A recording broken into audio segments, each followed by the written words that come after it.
वेद पुराणों में बताया गया है जीवन चक्र में 4 युग होते हैं, जिनमें से अभी कलयुग चल रहा है।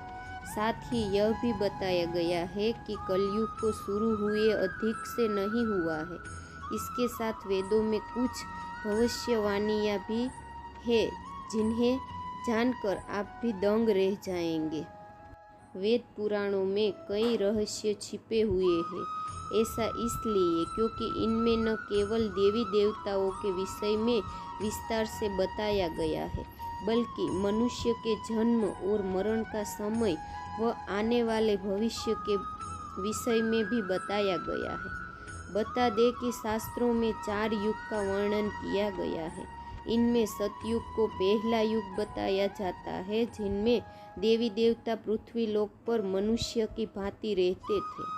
इसके बाद त्रेता युग आया, जिसमें भगवान श्री राम के रूप में भगवान विष्णु ने धरती पर अवतरण लिया था। इसके बाद द्वापर युग में भगवान विष्णु के अवतार श्री कृष्ण ने धरती पर कई लीलाएं रची थी। अभी वर्तमान में अंतिम युग अर्थात कलयुग चल रहा है। बता दें कि वेदों में कलयुग के विषय में कई भविष्यवाणियाँ की गई है, जिन्हें जानकर आप भी दंग रह जाएंगे। आज हम जानते हैं कलयुग के समय की अवधि कितनी है। कलयुग को अन्य तीनों युगों के तुलना में बहुत ही छोटा माना जाता है। साथ ही बताया गया है कि इस युग की अवधि करीब 4,32,000 मानव वर्ष है। इस युग में पाप और अंधकार अपने चरम पर रहता है और देवता, राक्षस आदि नहीं दिखाई देते हैं। कलयुग में मनुष्यों को ही श्रेष्ठ माना जाता है, जो यहाँ जन्म से मरण तक की यात्रा करते हैं।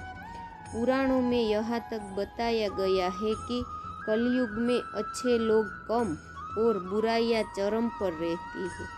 इस युग में एक मनुष्य की आयु मात्र 100 वर्ष है। जानकारी के लिए बता दें कि कलयुग को शुरू हुए अभी 5,500 वर्ष ही हुए हैं। आइए हम जानते हैं कलयुग के विषय में की गई भविष्यवाणी।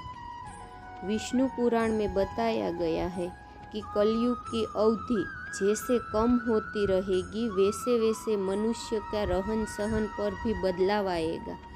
एक समय ऐसा आएगा जब मनुष्य की लंबाई मात्र 4 इंच रह जाएगी और उम्र केवल 12 से 20 साल के बीच रहेगी। वह ऐसा समय होगा जब सत्य और दया दूर दूर तक नहीं होगी और पापियों की संख्या चरम पर होगी।